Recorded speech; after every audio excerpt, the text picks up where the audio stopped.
Phone లో స్పందించడానికి విప్లవ రచయిత వరవర్రావు గారు మనకి ఫోన్ లైన్ లో అందుబాటులో ఉన్నారు. నమస్తే సార్. నమస్కారం. ఆంధ్ర ఒడిశా బోర్డర్ లో భారీ ఎన్కౌంటర్ జరిగింది. 18 మంది మావోయిస్టులు ఇప్పటికే చనిపోయినట్లుగా ఇన్ఫర్మేషన్ కూడా వస్తోంది. మీ వరకు ఇష్యూ వచ్చే ఉంటుంది. దీని గురించి మీరేమంటారు? అదే మీడియా ద్వారానే తెలుస్తూ ఉన్నది. 18 మందిని, 17 అని, 19 అని, 23 అని తెలుస్తున్నది. అట్లాగే AK-47 కానీ, SLR కానీ పెద్ద పెద్ద ఆయుధాలు కూడా దొరికినట్టుగా చెప్తూ ఉన్నారు. కాబట్టి చాలా బహుశా కోపర్డంగా ఎన్కౌంటర్ కంటే కూడా చాలా పెద్ద ఎన్కౌంటర్ గా కనిపిస్తూ ఉన్నది. అయితే ఇది ఎన్కౌంటర్ కంటే కూడా ముఖ్యంగా వాళ్ళందరూ సమావేశమై ఉన్నప్పుడు పక్కా సమాచారంతో వెళ్ళి దాడి సరిగ్గా గోపర్డంలో కూడా ఇట్లాగే జరిగింది.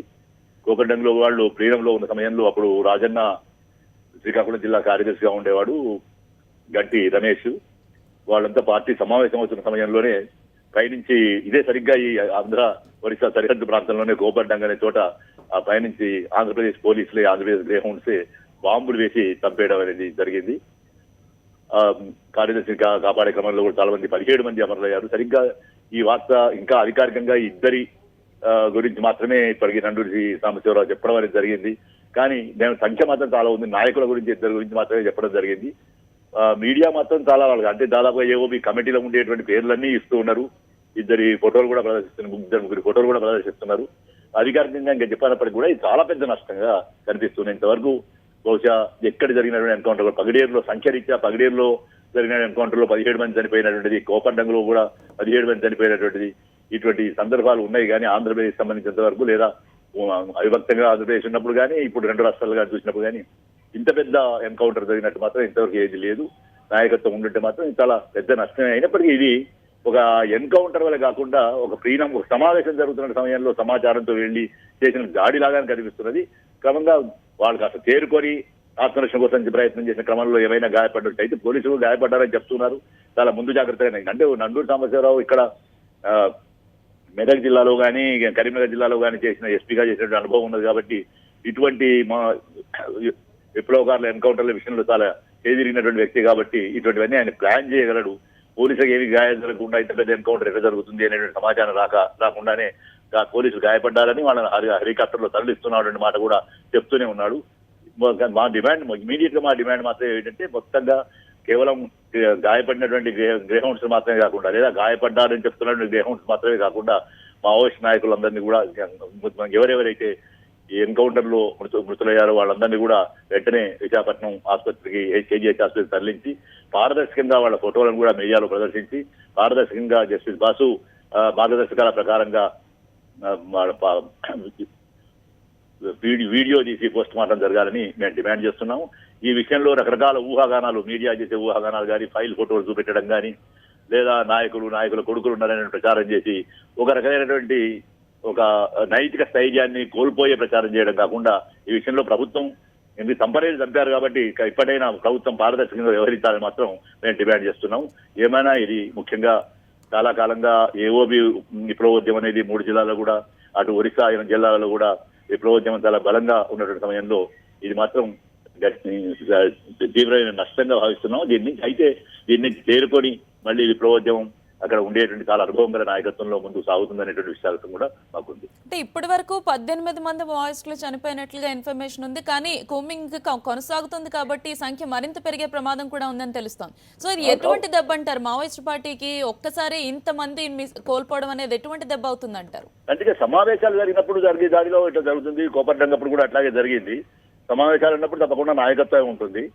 అయితే అట్లా సమావేశం జరుగుతున్న సమయంలో ఇట్లా దొంగ దెబ్బ కొట్టొచ్చునా అనేటువంటి విషయం మనం ఆలోచించాల్సిన విషయం తప్ప ఇది ఎటువంటి నష్టము, దీన్ని ఎట్లా కోరుకుంటారు అనేటువంటి దానికంటే కూడా ఇట్లా సమావేశం జరుగుతున్న సమయంలో స్పష్టమైనటువంటి పక్కా సమాచారంతో వెళ్లి దాడి చేయడం. అందుకే మేము చాలా కాలంగా చెప్తున్నది ఏంటంటే మానవరహిత విమానాలు ఉపయోగిస్తున్నారు. ఆ మానవహిత విమానాల్లో ఇజ్రాయల్ అని చెప్పించిన విమానాలు ఉపయోగిస్తున్నారు. అందులో డ్రోన్లు విసురుతున్నారు, పెద్ద బాంబులు కూడా విసురుతున్నారు. ఆ విధంగా ప్రకృతిని విధ్వంసం చేస్తూ మనుషులను చంపేటువంటి ఒక ఏకపక్ష పద్ధతులని జరుగుతున్నాయి అనేటువంటి విషయాల్లో మనం నిజంగా తీవ్రంగా ఆలోచించవలసిన విషయం అది. విప్లవోద్యమానికి తప్పకుండా ఒక విప్లవకారుడు ఎవరైనా నాయకత్వమే కానక్కర్లేదు. ఒక విప్లవకారుని యొక్క మరణం అనేది చాలా పెద్ద నష్టం. అది నా నష్టం గురించి మాట్లాడుకోవడం, ఆ నష్టంతో అట్లాగే విప్లవోద్యమైనటువంటి నష్టాలన్నీ కూడా పూడ్చుకొని మళ్ళీ ముందుకు వెళ్ళడం అనేది కూడా జరుగుతున్నది. అగ్రనాయకత్వం 3 ఎన్కౌంటర్ పేరుతో అమరులైన తర్వాత కూడా అది పూర్తిగా నిజానికి జరిగినదంతా కూడా చర్చలే అనుకోండి, విస్తరణ అనుకోండి, అదన్నీ కూడా 99లో అగ్రనాయకత్వం అమరులైన తర్వాతనే జరిగింది, ఎన్కౌంటర్ తర్వాతనే జరిగింది. ఆ నష్టాలు ఉంటూనే ఉంటాయి.